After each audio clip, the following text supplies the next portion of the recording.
반갑습니다. 신천지 불이불법 거짓말하는 강요한 야구 사기꾼 야구의 죄와 허물을 구하라. 오늘은 23번째 시간이 되겠습니다. 창세기를 계속해서 이제 여러 주를 하고 있습니다. 오늘 증거할 말씀은 창세기 1장 9절에서 13절에 나오는 셋째 날의 그 역사를 가지고 초림 때까지를 말씀을 알아보도록 하겠습니다. 예수님은 초림의 첫째 날에 빛으로 오셨습니다. 첫째 날에 빛으로 오시고 또 좋은 씨를 뿌리시고 또 궁창이의 물, 상수물 가지고 오셔서 약 3년 반 동안 말씀을 증거하시다가 예수님의 십자가의 그 사명이 있기 때문에 속건 제물로 또 유월절 양육으로 오셨기 때문에 둘째 날에 이 저녁과 아침이 나옵니다. 그래서 예수님의 십자가로 인해서 이제 3일 만에 부활하시게 되므로 저녁이 되며 아침이 되니 그 말씀을 이제 이루시게 되었습니다. 예수님이 십자가를 지시고 3일 만에 부활하셔서 말씀에 순종하셨고 이기셨고 승리하셨기 때문에 궁창을 열어놓게 되었습니다. 영계보자 갈 수 있는 길을 열어놓으시게 되었습니다. 예수님의 제자들도 첫째 날에 이제 마가다락방에 성령 받고 첫째 날에 빛으로 들어와서 또 둘째 날에 저녁의 역사를 지나서 궁창이 그 비밀까지 깨닫게 되어서 상수물을 가지고 예수님의 제자들도 말씀을 증거하게 되었습니다. 예수님의 제자들이 성령 받고 깨달았기 때문에 요한복음 2장 19절에서 22절에 성전을 헐라 내가 사흘 동안에 일으키리라. 그러나 그 성전이 육의 건물이 아니라 예수님의 성전이라는 것을 제자들이 깨닫게 되었습니다. 3일 만에 부활하실 것을 예수님이 십자가 지시기 전에 말씀하셨고 예수님이 부활하신 후에 제자들이 예수님의 성전이 되셔서 이제 십자가를 지시게 되었다는 것을 깨닫게 되었습니다. 예수님이 십자가를 지시고 부활하심으로 이제 성소가 영원히 온전케 되었고 성소에 들어갈 수 있는 문을 예수님이 열어놓으시게 되었습니다. 그래서 예수님의 제자들도 깨달았기 때문에 예수님의 제자들도 성전이라는 것을 깨달아서 이제 목숨을 두려워하지 않고 말씀을 증거하다가 예수님의 제자들도 순교를 하게 되었습니다. 순교를 하더라도 부활하신 예수님을 봤기 때문에 죽어도 살게 된다는 그 말씀을 예수님의 제자들이 다 깨달아서 마가다락방에 성령 받고 신약 27권도 기록하게 되었습니다. 이 창세기 1장의 이 말씀은 BC 1400년경에 모세가 기록을 하게 되었습니다. 이 창세기 1장의 이 말씀 한 장 안에는 성경 6000년 역사가 다 들어가 있고 창세기 1장의 이 말씀을 완성하기 위해서는 초림의 예수님과 예수님의 이 십자가와 또 두 번째 오셔서 이 창세기 1장의 이 말씀을 완성시키시는데 요한계시록을 통해서 완성이 이루어지게 되겠습니다. 그래서 히브리서 9장 28절에 주님은 두 번째 다시 오시겠다고 추수 때를 약속하시고 가시게 되었습니다. 이 창세기 1장도 모세가 기록할 때는 환상과 이상을 보고 비유로 모든 자연계의 모든 만물을 비유 빙자해서 기록을 했기 때문에 문자적으로 이 창세기 1장을 본다면은 절대로 깨달을 수도 없고 이해할 수 없습니다. 네. 지금까지도 첫째 날이 빛이라고 주장하는 사람들이 많이 있습니다. 이제 창세기 1장의 이 말씀을 열어주신 것은 이제 주님이 두 번째 오셨기 때문에 또 깨닫는 자가 나왔기 때문에 주님이 오신 목적은 이 땅의 빛의 자녀를 찾기 위해서 빛의 자녀를 내기 위해서 또 궁창 위험을 가지고 온 자가 있기 때문에 이 창세기 1장의 이 말씀도 이제 열려서 유튜브를 통해서 이제 세상에 이 말씀이 나가게 되는 것입니다. 이 요한계시록도 AD 95년경에 사도 요한이 보고 이제 기록을 했습니다. 환상과 이상을 보고 비유로 기록했기 때문에 아무리 머리가 좋아도 아무리 연구를 많이 한다고 할지라도 절대로 깨달을 수 없습니다. 그 사람의 머리로는 절대로 깨달을 수 없습니다. 연계해서 알려줘야만이, 열어주셔야만이 깨닫게 되겠습니다. 이 창세기 1장의 이 말씀은 반드시 요한계시록을 통해서 이루어지게 되겠습니다. 알파와 오메가로 말씀을 이루시기 때문에 오늘날 오메가의 역사, 계시록을 통해서 이 창세기의 모든 그 비밀까지라도 다 통달할 수 있게 되겠습니다. 그렇기 때문에 계시록 15장 2절에서 3절에 어린 양의 노래, 모세의 노래를 부르는 자들이 나왔다는 것은 통달했다는 것입니다. 알파와 오메가의 말씀을 통달했다. 알파와 오메가로 이루신다는 그 말씀의 그 증거가 계시록 2장 7절에 이기는 자에게 하나님의 낙원에 있는 에덴에 있는 생명나무 밭을 주어 먹게 하겠다고 약속하셨습니다. 알파와 오메가로 말씀을 이루시는 하나님의 이 비밀을 또 이 주님을 통해서 주님이 두 번째 오셔야만이 이 말씀을 열어주셔야만이 이제 깨닫게 되는 비밀한 말씀이 되겠습니다. 정말 성경 중에서 제일 어려운 말씀이 창세기 1장이 되겠습니다. 지금 하늘 아래 아무도 어느 누구도 이 창세기 1장을 우리 세원약교회처럼 증거하는 것은 없습니다. 주님이 열어주셨다는 것을 성령의 귀 있는 자는 이제 말씀을 듣게 되면은 알게 되겠습니다. 예수님은 초림으로 오셔서 첫째 날에서 둘째 날까지의 역사를 이루고 가셨습니다. 예수님의 제자들이 예수님의 그 본을 쫓아서 이제 셋째 날의 역사를 이루게 되겠습니다. 예수님은 첫째 날에서부터 여섯째 날까지의 이루시는 말씀을, 능력을 다 갖고 오셨다. 다 깨달으셨다는 것입니다. 여섯째 날까지의 그 말씀을 이루는 말씀을 다 갖고 오셨지만은 실상으로 이루어지는 시점이 있다는 것입니다. 그 때가 있다는 것입니다. 그래서 넷째 날, 다섯째 날, 여섯째 날 그 말씀은 아직 실상으로 안 이루어졌기 때문에 우리가 실상에 맞춰서 지금 말씀을 증거하고 있습니다. 실상을 맞춰서 예수님이 둘째 날까지를 이루고 가셨다. 예수님의 제자들은 그 본을 쫓아서 셋째 날에 이제 씨 맺는 채소, 씨 맺는 그 감옥을 내는 그 생육하고 번성하는 일을 예수님의 제자들이 하게 되겠습니다.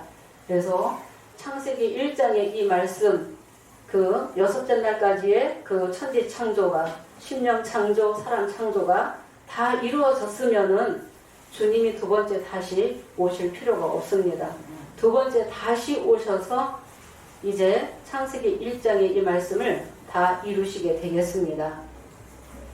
창세기 1장 9절에서 10절 오늘 먼저 읽도록 하겠습니다. 하나님이 가라사대 천하의 불이 한 곳으로 모이고 묻이 드러나라 하심에 그대로 되니라. 하나님이 묻을 땅이라 칭하시고 모인 물을 바다라 칭하시니라. 하나님의 보시기에 좋았더라. 네, 하나님이 가라사대 천하의 물이 한 곳으로 모이고 묻이 드러나라 하심에 그대로 되니라. 그러니까 이 천하의 물이 한 곳으로 모이고 묻이 드러나라. 그대로 됐다.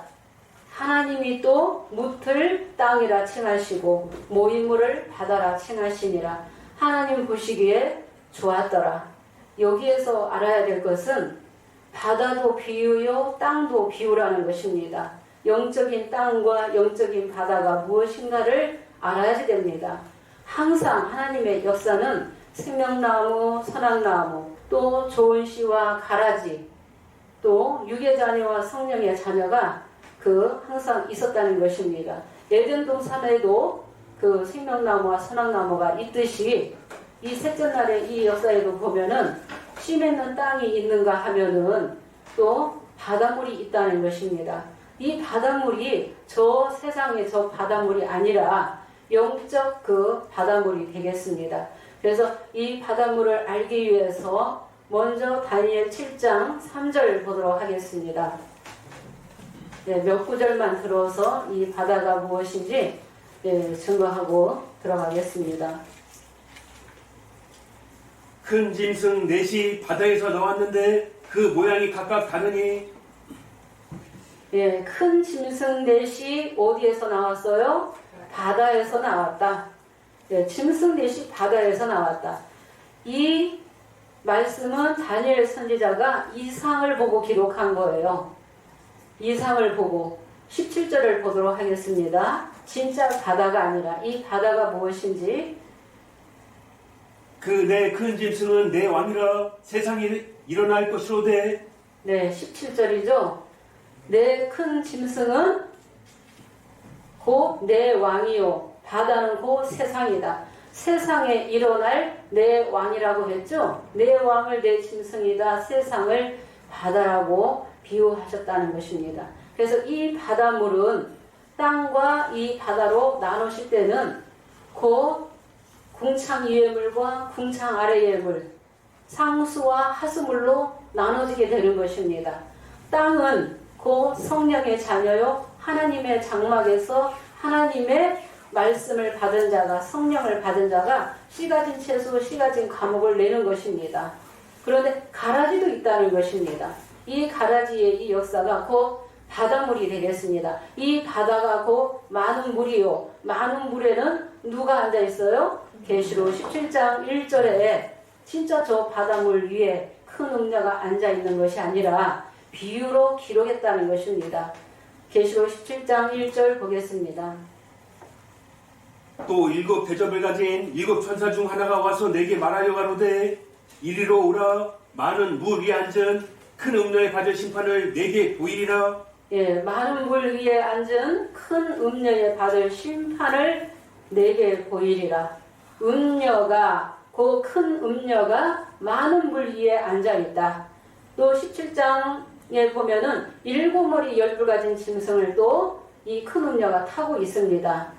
7머리 10뿔 가진 짐승이 계시록 13장 1절에서는 바다에서 들어오게 된다는 것입니다. 이 영적인 바다라는 것입니다. 그 선악나무 조직체, 바벨론 조직체를 말하는 것입니다. 그래서 많은 물 위에 앉아 있는데 15절을 보도록 하겠습니다. 또 천사가 내게 말하되 내가 본 바 음녀에 앉은 물은 많은 백성 무리와 열국과 방언들이니라. 네, 음녀가 앉은 물은 백성 무리 열국과 방언들이니라. 진짜 바다가 아니죠. 백성 무리 열국과 방언을 많은 물이다 큰 바다라고 비유로 말씀하셨다는 것입니다. 이 많은 물 위에 이 바다에는 큰 음녀가 있고 이사야 27장 1절에는 누가 있습니까? 용이 있다는 것입니다. 그래서 크고 강한 칼로 날렘뱀 니오야다, 꼬불꼬불한 뱀 니오야다를 벌하시며 바닥에 있는 용을 죽이시겠다고 말씀되어 있죠. 그래서 이 바다에 있는 이 용이 계시록 20장 1절에서 3절에 보니까 큰 쇠사슬을 가지고 무적행 열쇠와 큰 쇠사슬을 가지고 천사가 와서 용을 잡는데 그 정체를 알고 보니까 뱀이 용이 되어서 나왔죠. 용을 잡고 보니까 옛뱀이요 마귀요 사단이라고 했습니다. 바다에 용이 있다는 것입니다. 용을 잡겠다고 말씀하셨죠? 이미 이사야 선지자가 예언해놨다는 것입니다. 그 예언하신 그 말씀이 계시록 20장에서 이제 이 용을 잡아서 무적행에 던져 놓게 된다는 것입니다. 그래서 이 많은 물이라는 것은 비진리의 조직체를 말한다. 선악나무의 조직체를 말하게 되는 것입니다. 궁창 하수물까지가 곧 이 선악나무의 조리체가 되겠습니다. 혈기 있는 자가 선악나무 아래서 식물을 얻기 때문에 다니엘 4장에도 그 말씀이 잘 나와 있습니다. 그래서 이 바다라는 것은 이제 영적인 이 바다다. 그래서 천하의 물이 한 곳으로 모이고, 그래서 지금으로 말하면 서로 2단 3단 하는데 결국은 하나라는 것입니다. 비진리도 하나요. 또 진리도 하나라는 것입니다. 결국은 그래서 천하의 물이 한 곳으로 모이고 모인 물을 바다라 칭하시니라. 항상 육의 자녀와 성령의 자녀가 이렇게 나눠진다는 것입니다. 같이 있다는 것입니다. 공존한다. 그래서 생명나무도 있고 선악나무도 있듯이 마태 13장 47절에서 48절에는 이 바다에다가, 이 바다가 곧 세상인데 이 바다에 마치 각종 물고기를 모으기 위해서 그물을 던져서 고기를 잡는 그물과 같다라고 말씀으로 비유하신 것입니다. 예, 말씀을. 그래서 천국은 마치 바다에 치고 각종 물고기를 모으는 그물과 같다. 그래서 세상을 그 바다다, 그 세상이고 밭으로도 그렇게 비유로 그 말씀을 하시게 되었습니다. 그러면 10절에 보니까 이 땅이 씨 맺는 채소 또 씨 가진 과목을 내는데 11절에서 12절 보도록 하겠습니다. 묻을 땅이라 칭하시고 이 묻이 땅인데 씨 맺는 채소가 나오게 되겠습니다. 하나님이 가라사대 땅은 풀과 씨 맺는 채소와 각기 종류대로 씨 가진 열매 맺는 과목을 내라 하심에 그대로 되어 땅이 풀과 각기 종류대로 씨 맺는 채소와 각기 종류대로 씨 가진 열매 맺는 나무를 내니 하나님의 보시기에 좋았더라. 네, 하나님이 가라사대 땅은 풀과 씨 맺는 채소와 씨 가진 열매 맺는 과목을 내라 하심에 그대로 되니라. 그래서 땅이 풀과 각기 종류대로 씨 맺는 채소와 또 각기 종류대로 열매 맺는 과목을 내니 하나님 보시기에 좋았더라 라고 말씀하시죠. 그럼 마가다락방의 진리의 성령을 받은 자도 씨 맺는 채소, 씨 맺는 과목을 내는 이 셋째 날의 역사인데 예수님이 둘째 날을 이루고 가시면서 3년 반 동안 말씀을 증거하실 때도 예수님이 좋은 씨를 뿌리고 가셨다는 것입니다. 그래서 말씀을 씨로도 비유하시고 말씀을 불로도 비유하시고 말씀을 물로도 비유하시고 말씀을 빛으로도 비유하신 거죠. 빛을 발했다, 빛을 발한다, 빛을 비춘다, 씨를 뿌린다라고. 그래서 먼저 예수님의 이 말씀을 보도록 하겠습니다. 누가복음 8장 11절에는 씨는 하나님의 말씀이요. 씨가 하나님의 말씀이죠. 그래서 씨를 하나님의 말씀을 씨로 비유했다. 마가복음 4장 14절에는 뿌리는 자는 뭘 뿌려요? 말씀을 뿌린다는 것입니다. 씨로 비유했기 때문에 말씀을 뿌린다라고 했습니다. 우리가 마태복음 13장 24절에서 30절을 보도록 하겠습니다. 천국은 좋은 씨를 제 밭에 뿌린 사람이 천국이다 라고 말씀을 하셨습니다. 예수께서 그들 앞에 또 비유를 베풀어 가라사대 천국은 좋은 씨를 제 밭에 뿌린 사람과 같으니 사람들이 잘 때에 그 원수가 와서 곡식 가운데 가라지를 덧뿌리고 갔더니 싹이 나고 결실할 때에 가라지도 보이거늘 집주인의 종들이 와서 말하되 주여 밭에 좋은 씨를 심지 아니하였나이까? 그러면 가라지가 어디서 생겼나이까? 주인이 가로되 원수가 이렇게 하였구나. 종들이 말하되 그러면 우리가 가서 이것을 뽑기를 원하시나이까? 주인이 가로되 가만두어라. 가라지를 뽑다가 곡식까지 뽑을까 염려하노라. 둘 다 추수 때까지 함께 자라게 두어라. 추수 때에 내가 추수꾼들에게 말하기를 가라지는 먼저 거두어 불사르게 단으로 묶고 곡식은 모아 내 곡간에 넣으라 하리라. 네, 24절에 천국은 좋은 씨를 제 밭에 뿌린 사람과 같으니 사람들이 잘 때에 원수가 와서 곡식 가운데 가라지를 더 뿌렸다라고 했죠. 좋은 씨도 있고 가라지도 있다는 것입니다. 언제까지? 추수 때까지. 이 때가 정해져 있습니다. 추수 때는 알곡과 가라지를 나누는 때가 곧 추수 때가 되겠습니다. 그래서 원수가 곡식 가운데 가라지를 더 뿌리고 갔어요. 그래서 싹이 나고 결실할 때에 가라지도 보이거늘 집주의 종들이 주여 밭에 좋은 씨를 심지 아니하였나이까. 가라지가 어디서 생겼나이까. 그래서 원수가 이렇게 하였구나. 그러면 가라지를 뽑기를 원하시나이까. 가만두어라. 가라지를 뽑다가 곡식까지 뽑을까 염려하노라. 둘 다 언제까지? 추수 때까지 자라게 두라 했죠. 그래서 추수 때를 정하셨다는 것입니다. 예수님은 좋은 씨를 뿌리셨죠. 3년 반 동안 좋은 씨를 뿌리셨어요. 3년 반 동안 궁창이의 물을 가지고 상수물을 가지고 진리를 전하셨어요. 그런데 가라지가 또 있다는 것입니다. 이 가라지가 여기에 그래서 둘 다 추수 때까지 함께 자라게 두어라. 추수 때에는 추수꾼은 천사들이요 가라지를 불사르게 단으로 묶게 되고 곡식을 모아 내 곡간에 넣으리라 라고 하시면서 추수 때를 약속하셨다. 우리가 마태 13장 37절에서 41절까지도 한번 보겠습니다. 대답하여 가라사대 좋은 씨를 뿌리는 이는 인자요 밭은 세상이요 좋은 씨는 천국의 아들들이요 가라지는 악한 자의 아들들이요 가라지를 심은 원수는 마귀요 추수 때는 세상 끝이요 추수꾼은 천사들이니 그런즉 가라지를 거두어 불에 사르는 것 같이 세상 끝에도 그러하리라.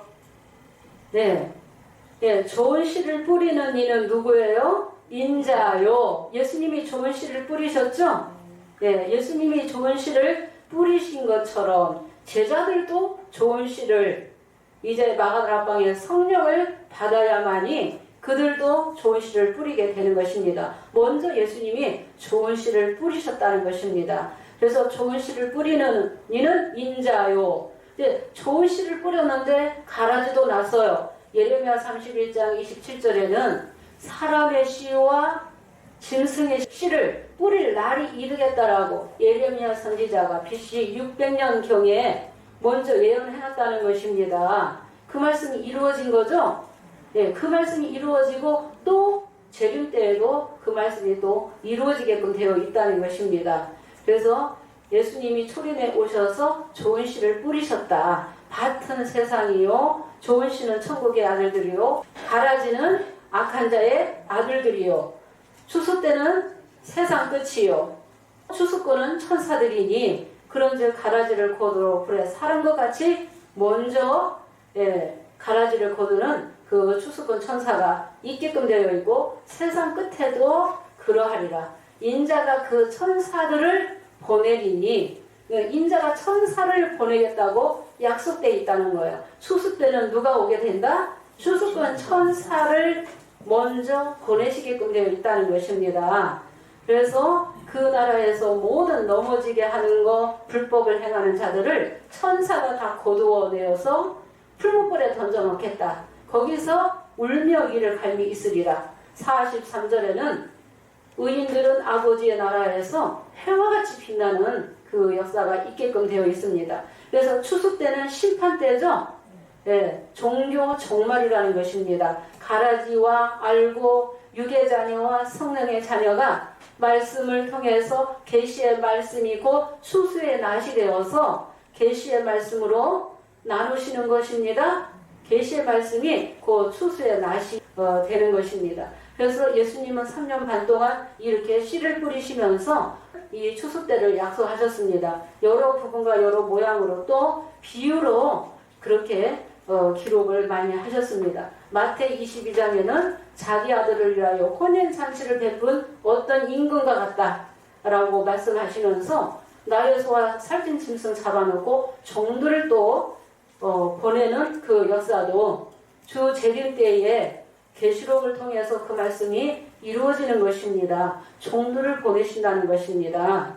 때에 따라 양식을 나눠주는 종도 오게 된다는 것입니다. 마태 25장에는 또 어떤 말씀 하셨어요? 슬기로운 5처녀, 천국은 신랑을 맞으러 나간 10처녀와 같다.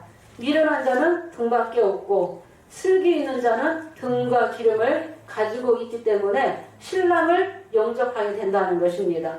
그래서 등만 가지고 있어서는 불을 켤 수가 없어요. 어두운 상태, 깜깜한 상태라는 거예요. 영혼이 불을 켜야지 된다. 그러면 성령을 받아야만이, 성령을 받은 자에게 말씀을 듣고 깨달아야만이 등불을 켜게 된다는 거죠. 불을 켜야만이 깨닫는 자가, 성령의 자녀가 다시 오시는 그 신랑으로 오시는 예수님을 영접하게 된다라고 말씀하셨고, 마태복음 24장 3절에서 4절만 보도록 하겠습니다. 예수님이 제자들이 성령 받기 전까지는 계속 예수님께 물었습니다. 예수께서 감람산 위에 앉으셨을 때에 제자들이 종용이 와서 가로되 우리에게 이르소서 어느 때에 이런 일이 있겠사오며 또 주의 임하심과 세상 끝에는 무슨 징조가 있사오리까? 예수께서 대답하여 가르사되 너희가 사람의 미혹을 받지 않도록 주의하라. 네, 주의 임하심과 세상 끝에는 무슨 징조가 있사오리까?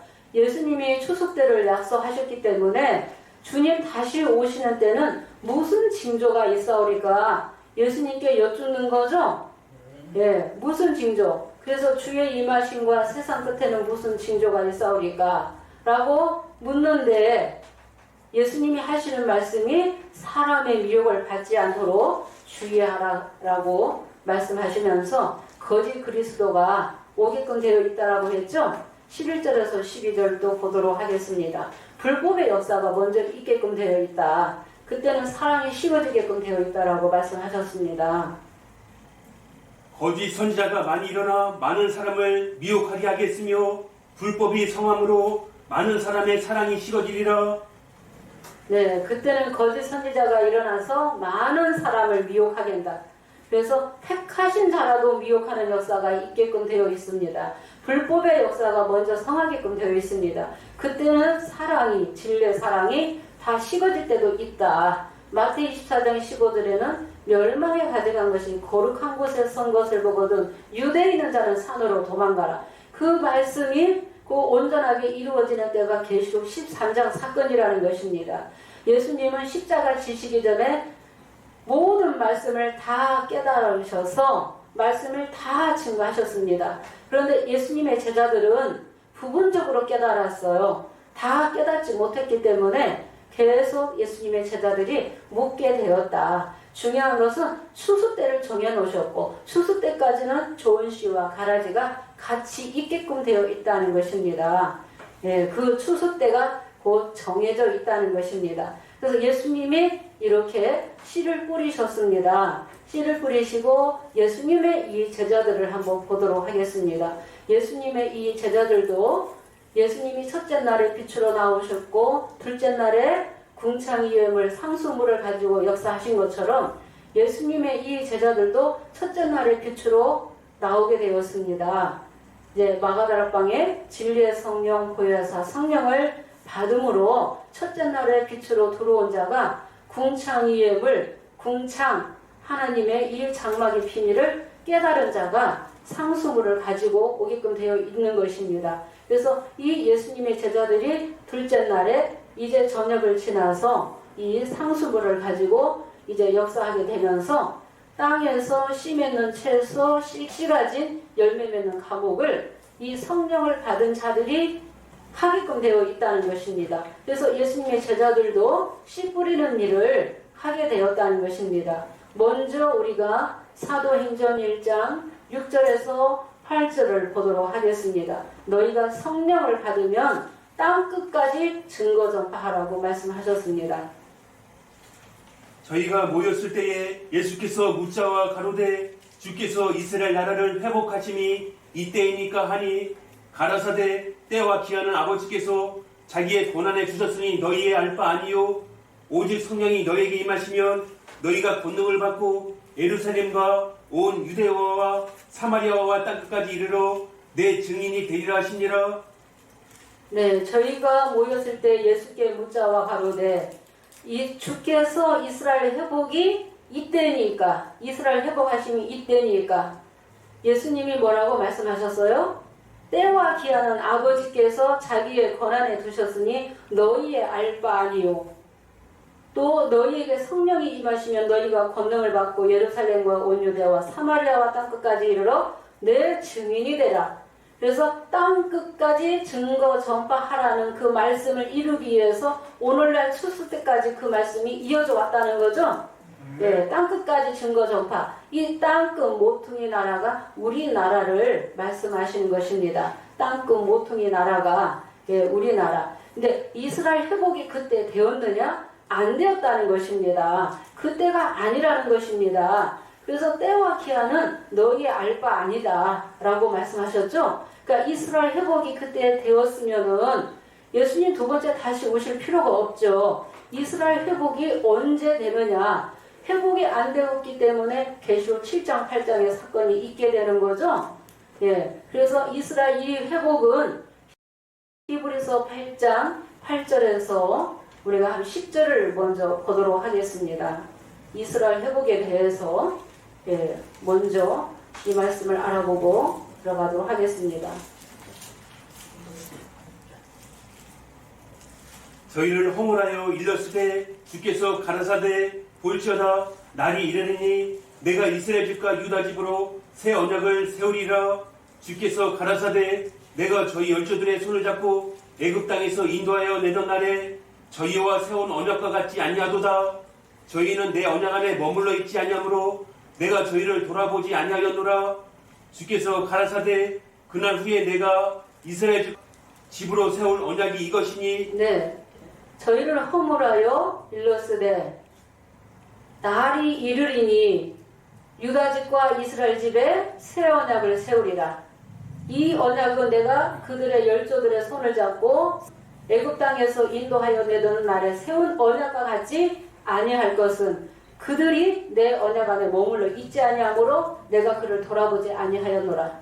이거와 똑같은 말씀이 어디에 기록되어 있습니까? 누가 예언했어요? 이스라엘 회복을 예레미야 31장 31절에서 32절 34절인데 32절까지만 보도록 하겠습니다. 내용이 다 같습니다. 히브리서 8장 8절에서 12절 그 말씀과 같은데 표현만 조금 다르게 기록되어 있습니다. 나 여호와가 말하노라. 보라 날이 이르느니 내가 이스라엘 집과 유다 집에 새 언약을 세우리라. 나 여호와가 말하노라. 이 언약은 내가 그들의 열주의 손을 잡고 애굽 땅에서 인도하여 내던 날에 세운 언약과 같지 아니할 것은 내가 그들의 남편이 되었어도 그들이 내 언약을 파하였음이니라. 네, 이스라엘 집과 유다 집에 새 언약을 세우겠다. 언제요? 날이 이르리니. 그러니까 날이 이르리니 하면은 예언이라는 거죠. 그래서 초림 때도 아니고 주님 두 번째 다시 오셔서 이스라엘이 회복될 것을 말씀하셨다는 것입니다. 이 예레미야 선지자는 BC 600년경에 이 말씀을 예언해놨다는 것입니다. 내가 그들의 남편이 되었어도 그들이 내 언약을 파했다. 언약을 지키지 않았다는 거죠. 그래서 새 언약은 곧 하나님의 법을 생각과 마음에 두면은 그 불의를 긍휼히 여기시고 죄를 기억지 아니하겠다는 그 말씀이나 히브리서 8장 10절에서 12절에 있는 이 말씀이나 같은 말씀이죠. 그래서 영적 이스라엘 이 회복의 이 역사가 주님 두 번째 다시 오셔서 이루실 말씀이다. 계시록 7장 4절만 보도록 하겠습니다. 저 육적 이스라엘 백성은 영계 보좌에 못 갔다는 것입니다. 예수님의 피공로를 입지 못했기 때문에 첫 언약을 지키지 않았고 아담의 원죄가 있었기 때문에 예수님의 십자가에 그 역사가 없었기 때문에 피공로를 입지 못했기 때문에 영계 보좌에 못 갔다. 영적 이스라엘 백성이 이제 계시록 7장 시대에 이루어지게 되겠습니다. 7장 4절만 보겠습니다. 내가 입맞은 자의 수를 들으니 이스라엘 자손의 각 지파 중에서 입맞은 자들이 14만 4천이니. 네, 이스라엘 12지파 중에서 입맞는 자가 14만 4천이니 그러니까 이스라엘 12지파는 저 육적 이스라엘이 아니라 영적 이스라엘이죠. 이 12지파를 인치는 자는 곧 이긴 자야고 회개한 자고 회개한 야곱, 그 인치는 이 사육으로 오게끔 되어 있습니다. 회개한 야곱이. 저 신천지 총회장은 7장에 인치는 자라고 이긴 자 야곱이라고 증거했지만은 우리 새언약에서는 이 야곱이 둘로 나온다. 불법한 야곱, 저 신천지는 계시록 6장에서 심판받게 되어 있고 이긴 자 야곱은 계시록 7장에서 12지파를 통해서 그 14만 4천이 입맞게끔 되어 있다라고 말씀을 증거하고 있는 것입니다. 그래서 14만 4천이 입맞았다는 것은 성도의 권세를 가졌다. 그들도 15장 2절에서 3절에 어린 양의 노래, 모세의 노래를 부르면은 유리바닷가에 서게 되고 영계 보좌에 가게 된다는 것입니다. 예수님의 피공로 입은 자들이. 그래서 그 이스라엘 회복이 계시록 7장과 8장을 통해서 이스라엘과 그 유다 12지파를 통해서 그 이스라엘 회복이 그 이루어지게끔 되어 있다는 것입니다. 그래서 이스라엘 회복은 너희의 알 바가 아니다. 아버지께서 자기의 권한에 두셨다라고 했습니다. 그래서 주님 나라에서 먹어야 될 양식은 곧 새언약의 말씀이죠. 하나님 나라에서 먹어야 될 양식은 누가복음 22장 14절에서 20절에도 새언약의 말씀이 6월절 양식이죠. 그때 포도나무에서 난 것을 먹게 될 것을 약속하셨다는 것입니다. 이스라엘 회복이 그때가 아니다. 너희는 땅 끝까지 증거 전파만 하라고 말씀을 하셨다는 것입니다. 우리가 사도행전 1장 6절에서 8절을 이제 봤습니다. 사도행전 이제 2장 1절에서 4절 한번 보도록 하겠습니다.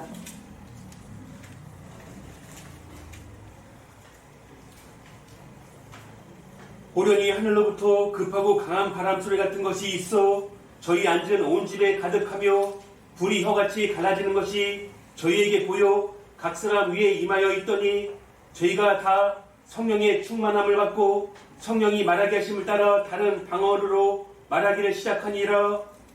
네, 각 사람이 성령의 충만함을 받았죠?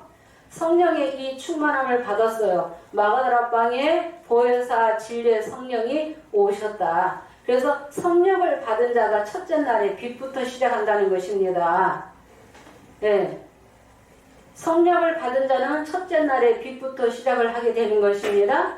둘째 날에 이제 궁창의 비밀을 깨닫는 자가 둘째 날에 이 상수부를 가지고 역사하게끔 되어 있습니다. 그래서 마가다라 방에 이 성령을 받은 자들이 이제 씨 맺는 채소 씨 가진 과목을 내게 되는데 우리가 이 사도행전 이 보혜사 성령은 예수님께서 십자가 지시기 전에 보내주실 것을 약속하셨습니다. 진리의 성령 보혜사 성령을 보내주시겠다고 요한복음 14장 16절에서 17절 보도록 하겠습니다. 내가 아버지께 구하겠으니 그가 또 다른 보혜사를 너희에게 주사 영원토록 너희와 함께 있게 하시리니 저는 진리의 영이라 세상은 능히 저를 받지 못하나니 이는 저를 보지도 못하고 알지도 못함이라. 그러나 너희는 저를 아나니 저는 너희와 함께 거하시며 또 너희 속에 계시겠습니다. 네, 내가 내 아버지께 구하겠으니 다른 보혜사 성령을 너희에게 주사 영원토록 너희와 함께 있게 하시리니 영원토록 함께 하신다는 거죠. 그러니까 추수 때까지도 이 성령의 역사가 있게끔 되어 있다는 것입니다. 말씀을 증거 전파해오고 있었다는 것입니다. 이 성령을 받고 나서도 그래서 마가다라 방에 이 성령을 받고 나서도 땅을 씨 맺는 채소와 이 바닷물과 나눠지는 거죠. 계속 공존해오고 있었다는 것입니다. 그래서 이 보혜사 성령은 진리의 성령이다. 영원토록 너희와 함께 하시고 세상은 저를 받지도 못하고 알지도 못하고 보지도 못함이라. 그러나 너희는 저를 아나니 너희 속에 계시고 너희와 함께 하시겠다고 약속하셨죠? 요한복음 16장 13절만 보도록 하겠습니다. 이 진리의 성령을 받으면은 장래사까지도 다 알게 된다는 것입니다. 그러나 진리의 성령이 오시면 그가 너희를 모든 진리 가운데로 인도하시리니 그가 자의로 말하지 않고 오직 듣는 것을 말하시며 장래 일을 너희에게 알리시리라. 네, 요한복음 16장 13절에 진리의 성령이 오시면은 모든 진리 가운데로 너희를 인도하시리니 진리의 성령이 오시면은 자의로 말하지 아니하고 오직 듣는 것을 말하시며 장래 일을 너희에게 알리시리라. 그래서 장래 일까지도 묵시의 말씀까지도 보혜사 성령을 받게 되면은 다 깨닫게 되었다는 것입니다. 그렇기 때문에 보혜사 성령, 진리 성령을 받고 깨달았기 때문에 신약 27권을 기록했다는 것입니다. 그래서 이 성령 받고 우리가 사도행전 우리가 여기 2장 41절을 보게 되면은 믿는 자의 수가 제자의 수가 3천이나 되더라. 또 사도행전 4장 4절에는 믿는 자 남자의 수가 5천이나 되더라 라고 말씀되어 있죠. 그래서 창세기 1장 우리가 11절에서 12절에 보면은 땅은 풀과 씨 맺는 채소 씨 가진 과목을 내라. 보혜사 성령 받고 씨 가진 채소 씨 가진 열매 맺는 과목을 내는 거죠. 네, 생육하고 번성하는 일이 있었다는 것입니다. 네, 생육하고 이 번성하는 일이 있게 되었다. 언제까지? AD 313년까지 이 성령의 역사가 있었다. 그래서 AD 313년 그 기점으로 해서 기독교와 이교가 이제 섞이게 되므로 묵시의 말씀은 완전히 공해졌다. 성령의 역사가 끝났다는 것은 성령의 이 자녀는 다 영계보좌로 가게 되었고 보혜사 성령을 받으면 묵시의 말씀을 깨달을 수 있고 이해할 수 있는데 묵시의 말씀이 그때부터는 완전히 공해졌다는 것입니다. 그래서 그 이후로도 이제 이방을 통해서도 이 성령의 역사가 추수 때까지 오게 되었습니다. 그 말씀은 또 자세하게 이제 저녁을 통해서 또 말씀을 알아보도록 하겠습니다. 예수님의 이 제자들도 마가다락 방에 성령을 받은 자들은 그 첫째 날에서 여섯째 날까지 이루는 말씀을 갖고 오셨다. 그 말씀을 깨닫게 하기 위해서 보여주시기 위해서 베드로도 이방인에게 말씀을 전하고 사도 바울도 이방인에게 말씀을 전하기 위해서 택한 나의 그릇이다 라고 말씀하셨습니다. 그 말씀을 한번 보도록 하겠습니다. 우리가 이 도표에 보면은 다섯째 날에 보면 물들은 생물로 번성케 하고 하늘의 궁창에는 새가 나르고 또 큰 물고기 또 새를 창조하고 또 생육하고 번성하는 일이 있게끔 되어 있습니다. 또 여섯째 날에도 우리가 여기에 보면은 육축을 또 만들게 되고 기는 거 땅의 짐승 여기에 땅의 짐승들이 나오죠. 기는 거 곤충 육축 공중에 나는 새를 다스리라고 말씀이 되어 있습니다.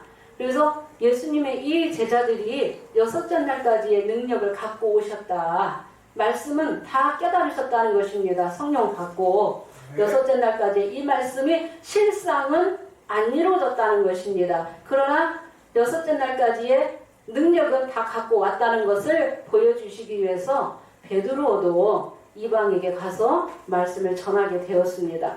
그 내용을 사도행전 10장 한번 보도록 하겠습니다. 10장 11절에서 16절 보겠습니다.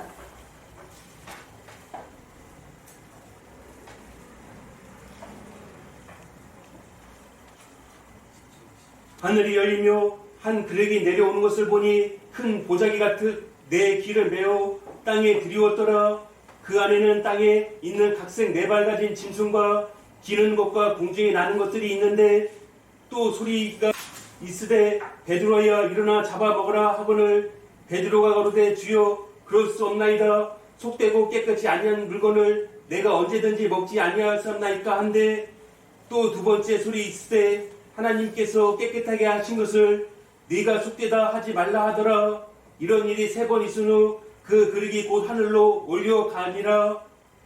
네, 하늘이 열리며 한 그릇이 하늘에서 내려오는데 큰 보자기 같고 그 안에는 뭐가 있었습니까?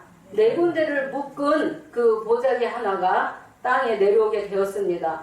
그 안에는 각색, 네 발 가진 짐승, 그 안에는 육축도 있다는 거예요. 기는 것도 있고 공중에 나는 것도 있고. 그래서 이거를 보여주시는데 어떻게 봤어요? 비몽사몽간에. 예, 비몽사몽간에 이 베드로에게 이 환상을 보여주게 되었습니다. 그런데 영계에서 소리가 들리죠? 이것을 잡아먹으라. 그러니까 잡아먹으라 하니까 베드로가 언제든지 내가 속되거나 깨끗이 아니한 것을 먹지 아니하였사옵나이다 라고 했을 때 또 소리가 들려서 하나님이 깨끗게 하신 것을 속되다 하지 말라. 예, 하나님이 깨끗게 하신 것을 속되다 하지 말라. 하나님이 참이라고 하면 참인 거라는 것입니다. 그래서 깨끗게 하신 것을 속되다 하지 말라 라고 하시면서 이런 말씀이 3번이나 있은 후에 예, 올리오 가더라 했습니다.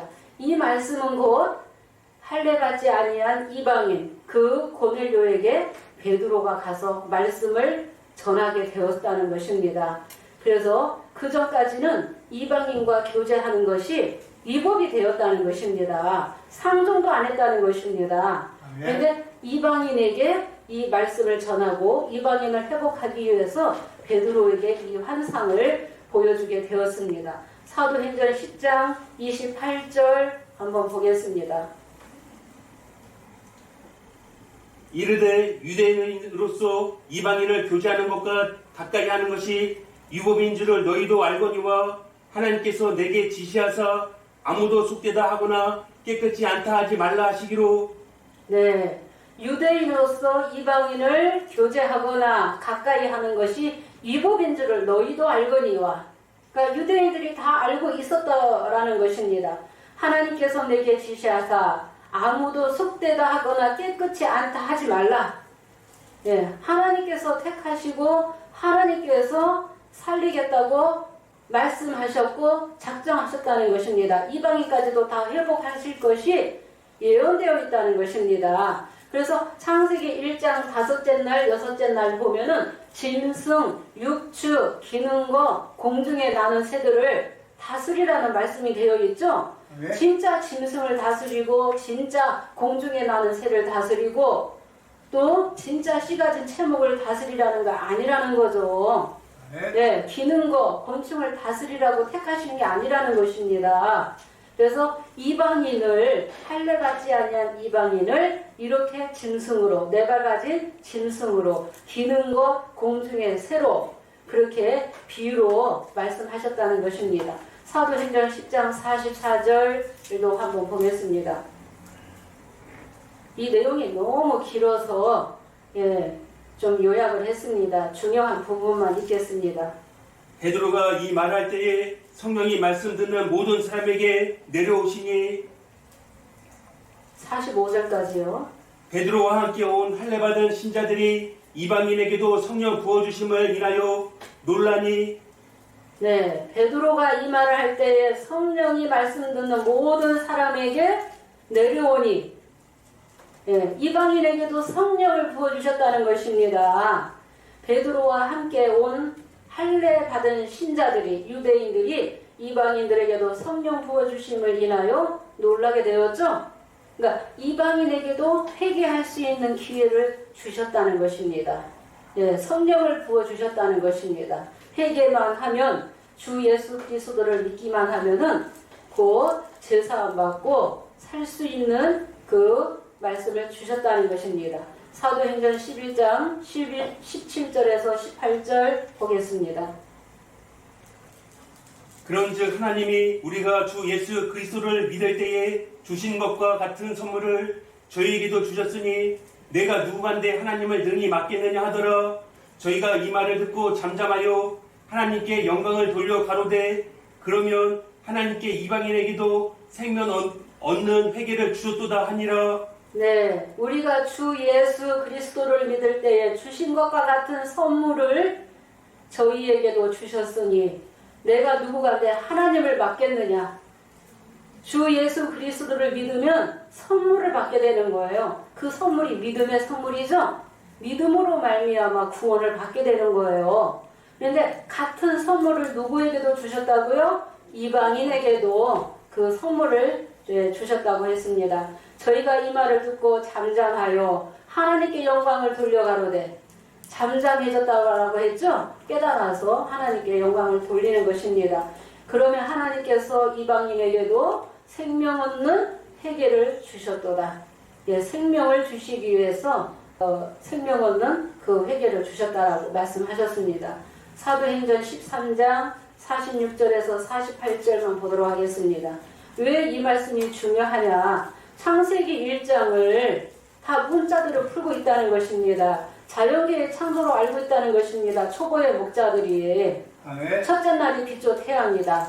흙으로 만들었다 하니까 진짜 흙으로 만들었다 라고 그렇게 알고 있다는 것입니다. 아담을 흙으로 만들었다 하는데 여기서 33장 6절에는 욥도 흙으로 만들었다고 했죠? 욥도. 그래서 그 말씀을 절대로 이해할 수 없죠. 문자대로 보면은. 그래서 비유로 말씀하셨다는 것입니다. 지금까지도 파충류 뱀을 주장한다면 이 말씀을 어떻게 깨닫겠습니까? 창세기 1장은 자연계의 창조가 아니다. 영적 창조를 말씀하셨다. 이방인을 짐승이다, 공중의 새다, 또 기는 것으로, 물고기로 그렇게 비유하셨다는 것입니다. 보겠습니다. 바울과 바나바가 담대히 말하여 가로되 하나님의 말씀을 마땅히 먼저 너희에게 전할 것이로되 너희가 버리고 영생 얻음에 합당치 않은 자로 자처하기로 우리가 이방인에게로 향하여 노라. 주께서 이같이 우리를 명하시되 내가 너를 이방의 빛을 삼아 너로 땅끝까지 구원하게 하리라 하셨느니라 하니 이방인들이 듣고 기뻐하여 하나님의 말씀을 찬송하며 영생을 주시기로 작정된 자는 다 믿더라. 네, 예수님은 마태 15장 24절에 나는 잃어버린 양에게로 양 외에는 보내심을 받지 아니했다라고 말씀하셨죠? 그 다 때가 있다는 것입니다. 마태 10장 6절에도 보면은 제자들을 둘씩 보내면서 이방인의 고을로도 들어가지 말고 차라리 잃어버린 양에게로 가라고 말씀하셨어요. 예수님이 십자가 지시기 전에는. 그런데 십자가 지시기 전에도 그 사마리아 여인을 만나신 것은 사마리아 이 여인까지도 회복할 수 있는 말씀을 갖고 오셨다는 것을 보여주시기 위함이라는 것입니다. 그때까지도 사마리아인과 유대인들은 상종도 안 했죠? 연수지간이었다는 것입니다. 그런데 이제 이 마가다라 방에 성령 받고 이때가 되어서는 예수님의 제자들도 베드로도 이제 이방인까지 회복하라는 그 명령을 받게 됐다는 것이죠. 그 명령을. 근데 이 사도 바울은 사도행전 9장 15절에 내가 너를 이방인과 임금들과 이스라엘 자손들 앞에 택한 나의 그릇이다. 이스라엘 자손들 앞에 전하기 위한 택한 나의 그릇이다라고 했죠. 사도 바울을 통해서 이방인을 또 회복하라는 그 말씀을 주셨는데 먼저는 마땅히 이스라엘 백성에게 말씀을 전했다라고 했죠. 바울과 바나바가 담대히 말하여 가로되 마땅히 이스라엘 자손들 너희에게 말씀을 전할 것이로되 너희가 버리고 영생 얻은 자로 합당치 않은 자로 자처했다 그랬죠. 그러니까 본인이 택하는 거죠. 우리가 신명기 30장 19절에서 20절에 살기 위해서 생명과 복과 생명을 택하라 라고 말씀이 되어 있잖아요. 그런데 자처했다는 거죠. 원치 않았다는 것입니다. 말씀을 버렸다. 그래서 한 번씩 들을 수 있는 기회를 주시는데 듣지 않고 배척하면은 버리면은 복을 받을 수 없는 거죠. 말씀을 깨달을 수 없어요. 그리고 이스라엘 백성에게 말씀을 먼저 마땅히 전했어요. 그런데 그들이 영생 얻음에 합당치 않은 자로 자처했다. 그래서 우리가 어디로 향한다? 이방인에게로 향한다고. 주께서 내가 너를 이방인의 빛을 삼아서 땅끝까지 구원하게 하려 하심이라 라고 말씀하셨죠? 땅끝까지 구원하기 위해서 그 사도 바울을 또 택하시게 되었습니다. 이랬을 때 이방인들이 듣고 기뻐하여 하나님 말씀을 찬송하며 이방인들이 듣고 기뻐하게 되었죠? 이방인들이 듣고 기뻐해서 하나님 말씀을 찬송하고 영생을 주시기로 작정된 자는 다 믿었더라 라고 말씀을 하셨습니다. 그래서 예수님이 십자가 지시기 전에도 예루살렘아 예루살렘아 암탉이 새끼를 날개 아래 모으려 한 일이 몇 번이냐. 그러나 너희가 원치 않았다. 그래서 너희는 하나님의 나라 빼앗긴다라고 말씀하셨죠. 네, 그래서 이렇게 사도 바울도 먼저 이스라엘 백성에게 마땅히 전했지만은 영생 얻음에 합당치 않은 자로 자처했기 때문에 이방인에게로 우리가 향한다라고 말씀하셨다는 것입니다. 그래서 이렇게 예수님의 제자들도 마가다락방에 성령을 받고 이방인까지도 회복할 수 있는 말씀을 갖고 오셨다는 거죠. 깨달았다는 거죠. 그렇지만 실상으로는 넷째 날, 다섯째 날, 여섯째 날이 안 이루어졌기 때문에 그 말씀을 온전하게 이루시기 위해서 계시록을 통해서 창세기 1장의 말씀을 이루시기 위해서 주님이 두 번째 다시 오시겠다고 약속하셨다는 것입니다. 네, 그래서 이 땅이라는 것은 비유를 몇 구절만 보겠습니다. 땅은 풀과 씨 맺는 채소, 씨 가진 과목을 내라 그랬죠? 예, 성령 받은 자가, 성령의 자녀가 이제 그 생육하고 번성하게 되는 것입니다. 누가복음 8장 15절을 보게 되면은 누가 좋은 땅이라고 했어요? 착하고 좋은 마음으로 말씀을 듣고 지키어 인내로 결신하는 자가 좋은 땅이라고 했죠? 예, 좋은 땅이 있는가 하면은 또 계시록 13장 3절에는 어떤 땅도 있어요? 온 땅이 이상히 여겨 짐승을 따라가는 땅도 있죠? 예, 그래서 땅이 여러 가지라는 것입니다. 밭도 네 가지로 비유했죠? 옥토가 좋은 땅이 있다는 것입니다. 좋은 밭이 있다. 그래서 이 좋은 땅이 이제 씨 맺는 채소, 씨 가진 과목을 내라고 말씀하시는 것입니다. 그래서 마가다락방에 성령 받은 자가 진리를 전하고 좋은 씨를 뿌리게 되면은 가라지 역사도 같이 있게 된다는 것입니다. 고전 15장 35절에서 40절 읽겠습니다. 예, 창세기 1장 다섯째 날, 여섯째 날 이렇게 보면은 새도 나오고 물고기도 나오고 짐승도 나오는데 이제 형체를 따라서 영에 따라서 씨에 따라서 이 형체가 달라진다고 했습니다.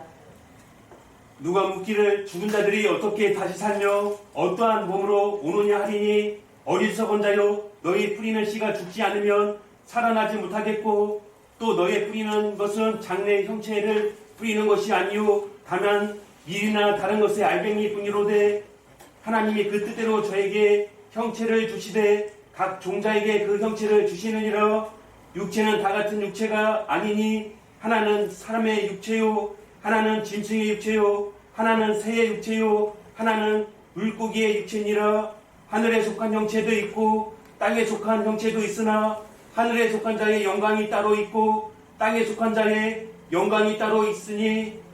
네, 누가 묻기를 죽은 자들이 어떻게 살며 어떠한 몸으로 오느냐 하리니 어리석은 자여 너의 뿌리는 씨가 죽지 않으면 살아나지 못하겠고 하나님의 그 뜻대로 장래의 형체를 주시죠. 그래서 너의 뿌리는 것은 장래의 형체를 뿌리는 것이 아니라 밀이나 다른 것에 알갱이 뿐이로되 하나님의 그 뜻대로 형체를 주시되 각 종자에게 형체를 주신다. 그럼 어떤 형체가 있다고 했어요? 사람 같은 형체도 있고 또 짐승 같은 형체도 있고 새 같은 형체도 있고 물고기 같은 형체도 있다라고 말씀하셨죠? 그래서 사람을 이렇게 물고기다, 새다, 짐승이다 이렇게 여러 가지로 비유하셨다. 창세기 1장이 절대로 자연계의 창조를 말씀하신 게 아니죠. 자연계의 모든 만물을 비유비자 해서 비유로 기록했다는 것입니다. 네, 다섯째 날, 여섯째 날 물고기. 그래서 마태 13장 47절에서 48절에는 천국은 마치 바다에 치고 각종 물고기를 모으는 그물과 같다. 사람을 물고기로 비유하고 예수님 제자들을 택하실 때는 내가 이제부터 사람 낚는 어부가 되게 하리라 하면서 예수님의 제자들을 택하셨다는 거죠. 그래서 하늘에 속한 형체도 있고 땅에 속한 형체도 있고 하늘에 속한 형체의 영광이 따로 있고 땅에 속한 자의 영광이 다르다. 씨에 따라서 영에 따라서 이렇게 형체가 나눠진다는 것입니다. 그래서 새 같은 육체, 짐승 같은 육체, 사람 같은 육체. 이 속사람의 이 형체가 다르다는 것입니다. 그래서 네. 물고기니 새니 그래서 우리가 말씀 알아봤습니다. 예, 예수님의 제자들이 여섯째 날까지의 그 말씀을 가지고 능력으로 일하셨다는 것을 알게 되겠습니다. 오늘날의 빛의 자녀도 또 궁창 예고를 가진 자는 심에는 최소 시가증 감옥을 또 내는 거죠. 예, 시가증 감옥. 그래서 여섯째 날까지의 말씀을 다 갖고 오는 거죠. 예, 오늘날에도 같다는 것입니다. 이제 창세기 1장 13절 보도록 하겠습니다. 저녁이 되며 아침이 되니에 대해서 보도록 하겠습니다. 저녁이 되며 아침이 되니 이는 셋째 날이니라. 예, 저녁이 되며 아침이 되니 이는 셋째 날이니라. 그러면은 마가다락방에 성령 받고 땅끝까지 증거 전파하라 해가지고 AD 313년까지 증거 전파했죠. 그런데 저녁이 되면 그러면 셋째 날이 저녁이 오게 된다는 것입니다. 그러면 이 저녁은 언제냐? 성령의 역사가 끝나는 이 시점 AD 313년 기독교를 국교로 승인하면서 기독교와 이교가 섞이게 되었죠. 그래서 묵시의 말씀은 봉해졌다. 이사야 29장 11절에서 12절에도 묵시의 말씀은 봉해지는 거죠. 예, 묵시의 말씀이 완전히 봉해지는 거예요. 성령이 떠나게 되면. 그래서 성령의 역사가 AD 313년으로 끝났기 때문에 이 셋째 날의 역사, 마가다락방에 성령 받은 자를 통해서 씨 맺는 채소 시가증 감옥을 내라 해가지고 AD 313년까지 그 역사가 있었다는 것입니다. 그런데 그 역사 이후로도 이방인을 통해서도 증거 전파하라고 했다는 것입니다. 땅 끝까지 증거 전파를 했기 때문에 그 말씀을 이루기 위해서 이방을 통해서도 땅 끝까지 증거 전파해 왔다는 것입니다. 그래서 AD 327년 AD 327년경 그 이후에는 이제 천주교, 단일교가 나오게 되었습니다. 그런 것도 다 영계에서 이루시는 역사라는 것입니다. 성령께서 이루시는 역사예요. 그래서 이 천주교 단일교가 AD 395년에는 분열이 되었습니다. 서로마하고 동로마. 그러니까 서로마는 카톨릭, 동로마는 그리스 종교로 이렇게 나눠졌고 서로마는 AD 476년에 그 게르만 민족 독일에 의해서 멸망을 당했고 동로마는 이제 1453년 5월 23일 날 이제 오토만 터키에 의해서 그 멸망을 당했습니다. 그래서 그 1517년 이 마틴 루터는 독일 그 신부였습니다. 그 신부였는데 그 95개의 그 조항을 가지고 반박을 하면서 종교 개혁의 역사가 있었습니다. 그래서 그 종교 개혁 이후에 그 프로테스탄트 개신교가 이제 종파가 파생이 되었다는 것입니다. 1620년에는 이제 청교도인들이 102명이 메이플라워호를 타고 미국으로 건너가서 거기에서 전착을 하면서 전착을 하게 되었습니다. 그 미국으로 건너간 목적도 개신교를 지키기 위해서 미국으로 건너가게 됐다는 것입니다. 배를 타고. 그래서 미국으로 가서 정착을 하면서 그들이 증거한 것도 하나님을 증거하고 예수님을 증거했다. 십자가와 예수님의 부활을 증거했다는 것입니다. 그리고 장로교의 창시자 그 칼빈이라든가 또 감리교의 창시자 웨슬리, 존 웨슬리라든가 또 뭐 감리교, 성결교, 장로교 그 종파들이 그 이후에 1517년 이후에 이제 종파들이 파생이 되었다는 것입니다. 그래서 신교라고도 하고 개신교라고도 하는 것입니다. 그래서 이 개신교를 통해서도 성령의 역사가 있었다. 천주교 이방을 들어서도 성령의 역사가 있었다. 그래서 많은 자들이 복음을 증거하면서 순교자들이 희생자들이 많이 있었다는 것입니다. 그래서 깨달음도 주시고 지혜도 주시고 말씀도 주시고 힘도 주셨다는 것입니다. 그래서 이 장로교 안에 그 주기철 목사님은 또 유명하죠. 예, 신사참배 그 거부하다가 순교를 당했잖아요.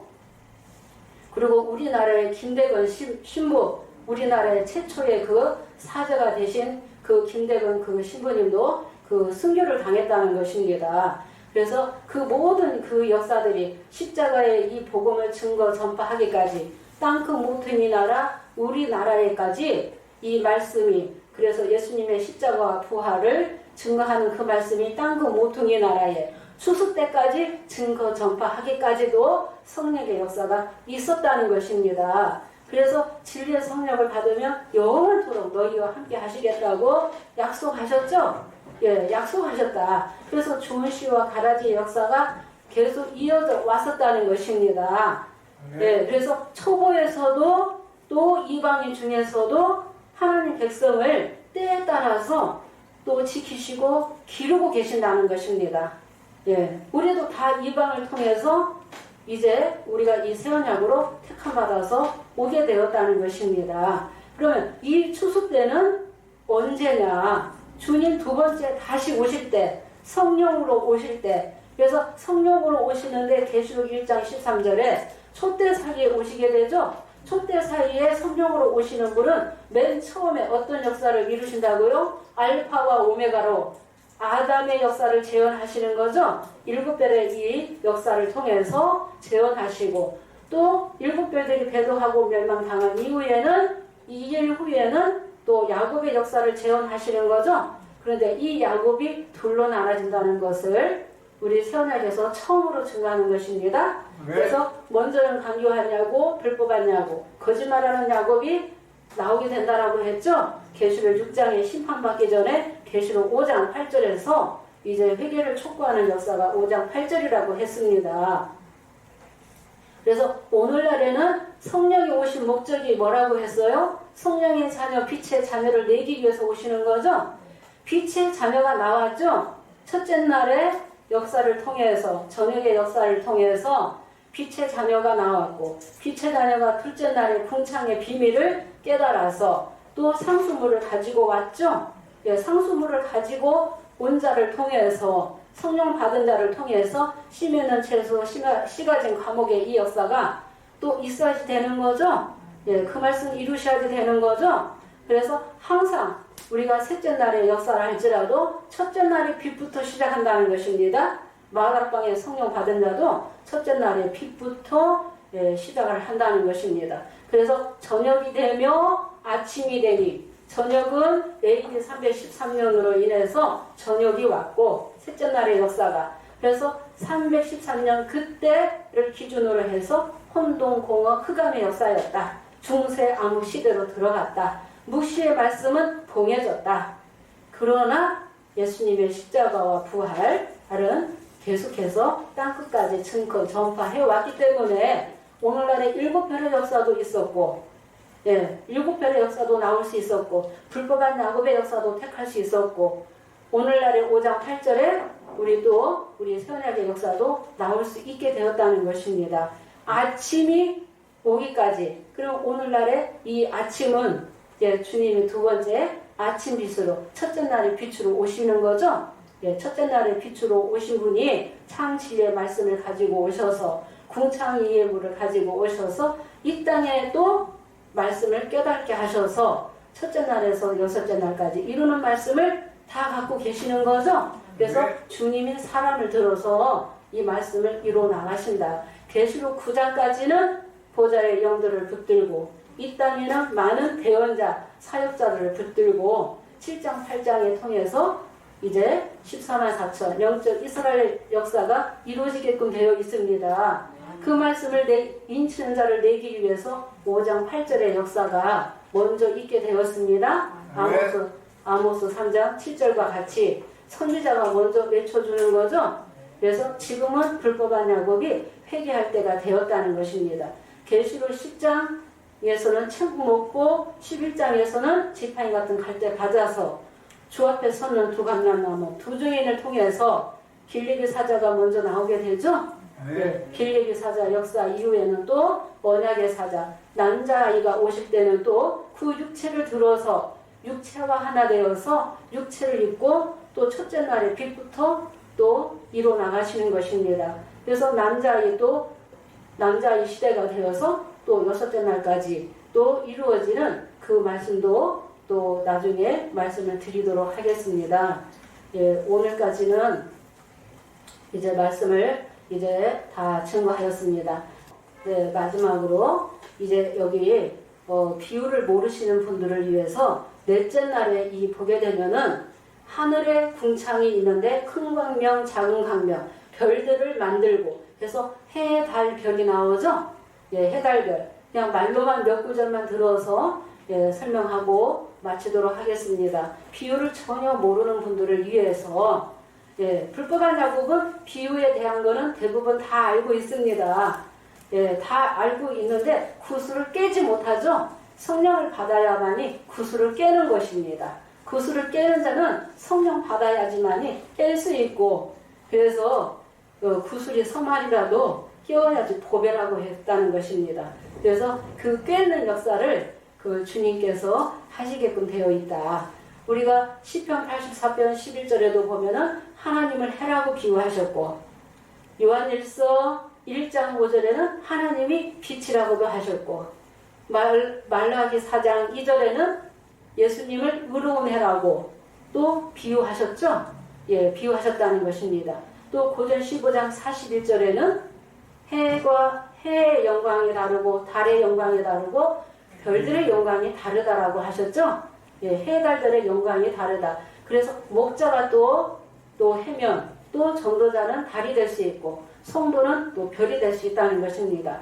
창세기 37장 9절에서 11절에는 야곱의 가족을 해달별로 비유했습니다. 예, 계시록 6장에서는 떨어지는 해달별도 있죠. 예, 계시록 16장에는 짐승의 해도 있습니다. 예, 바벨론에 소속된 그 해도 있다는 것입니다.